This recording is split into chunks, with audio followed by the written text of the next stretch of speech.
کله چې موږ د غرونو دې منځ ته راورسېدو د ښکلو لار باندې روان شو نو زما زړه ویل چې الله پاک دې خوشحاله ساته چې زه تا دومره ښکلي او مزېدار ځای ته راورسېدم ځکه چې ډېر زیات خوندور او ډېره زیاته ښکلې علاقه ده د کوټ منظري بابا. سلامونه ټولو یاران دوستان ته. نن قصه داسې شانته کې شروع کیږي چې موږ د کار نه وکړله په خیر خیریت سره چوټي او د بل مرګري ته ویل چې زما سره نن یو روزجان په واتس اپ باندې رابطه کړې د هغه سعودي عرب نه او ویل چې روزجان زه د سعودي عرب مسافر یم خو زمونږ کور په کوټ منظري بابا کې دی تاسو لاړ چې مخ کولې کور جوړ کړی دی د هغې ماربل وګورئ ځکه چې تاسو د رګړۍ کار کوئ د هغې رګړۍ پاتې ده چې تاسو راله رګړۍ وکئ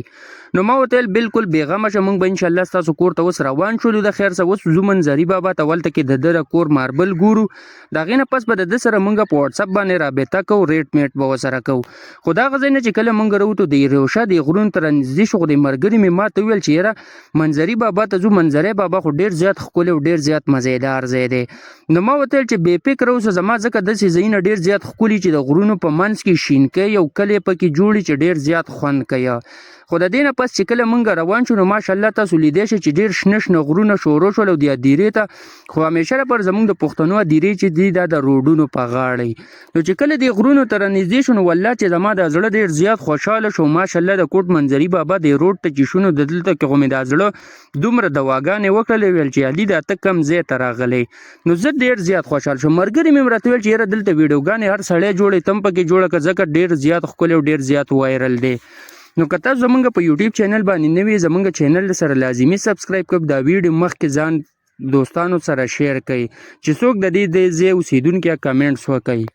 خو په دې غرونو کې چې کله په موټرسایکل باندې د ملګري سره روان نو د دې خوند او مزه نه دی الله پاک مخبره ځکه چې ډېر زیات خوند او مزه وي په موټرسایکل سفر کې بیا په داسې غرونو کې چې غیر چاپیره پکې موړونه او غیر چاپیره درنه شنه ښکلي غرونه تر دې چې موږ د کوټ منظري بابا چې د کوټ چې کم بازار دی هغې ته راورسېدو د ماما د رورجان د والد صاحب سم رابطه وکړه هغه ویل د کړي د بوک سره چې کومه لار راتاو شوی هغې باندې تاسو راشئ بس مونږ چې کله د هغې لارې سره تاو شولو نو زه د موټرسایکل نه کوز شوم او د هغه حاجي صاحب مې موټرسایکل ته وروخېجه ما ویل تاسو زوی په تاسو په موټرسایکل لاړ شئ زه به پیاده در شم تر دې چې مونږ هغه د مسافر کور ته راورسېدو چې ماشاءالله الله پاک دې ورله نصیب کړي ډېر زیات ښکلی او ډېر زیات مزېدار یې جوړ کړی دی نو چې څنګه مونږ دې کور ته وردن نو ماشاءالله حاجي صاحب رانه مخکې شوی زمونږ بل پارټنر هم وس او غیر چاپېره مې موبایل تاو کو دا کم ماربل چې تاسو ته په نظر راځي نو الله پاک خو دې والله ول دا کور نصیب کړي خو د دې ماربلو به د خیر سره مونږ د ټیکې خبره کوله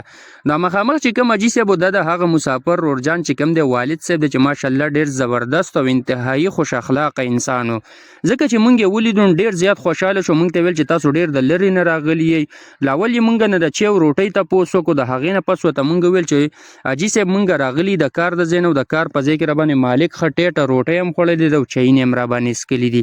تر دې چې مونږ غونډ چتونه متونه ولیدل بس دې خو راتلو د حاجي صاحب سره ګپې شپې لګولې او حاجي صاحب ډېر خوش مزاج انسان و بس حاجي صاحب ویل تاسو زه یو زه به باقي پاتې خبره زما د زوی سره وکئ مونږ دل په موټرسایکل وخېجه ویل نه بالکل نه ویل زه به داسې پیاده لاړ شم زه لږ ورزش کوم مونږ ورته ویل بالکل خوښه مې ده بس د هغه ځای نه چې مونږ راووتو په دې ښکلو حسینو لارو باندې را روان شو چې د څه تعریف محتاج نه دي د کوټ منظري بابا لارې ځکه چې د شینکو غرونو په منځ کې یو ښکلی ګول راګول ګیرونو والا روډ تاو شوی دی چې ډېر زیات خوندور او ډېره زیاته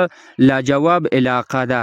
نو بس د حاجي صاحب د زوی سره مونږ رابطه وکړو انشاءالله دا کار مونږ نیولی دی نو انشاءالله د دې کار چې کله مونږ شروعات وکړو په دې لارو به تقریبا مونږ له 7 ورځ ځو راځو د ښکلو مزېدارو طریقو سره چې ډېر زیات خوندور او ډېر زیات ښکلې او مزېدارې علاقې دي یوازې دې کلي ته چې د دې ځای نه وګورې نو ډېر زیات خوندور او ډېر زیات مزه کوي خو په دې لارو باندې مونږ ډېر تپوسونه وکړه ځای په ځای هم چې کم دی نو لاره به هم ځان ته سیده کوله ځکه چې ښکلې علاقې او ښکلې مزېدارو علاقو کې اکثر زمونږ نه به لاره ګډوډېدله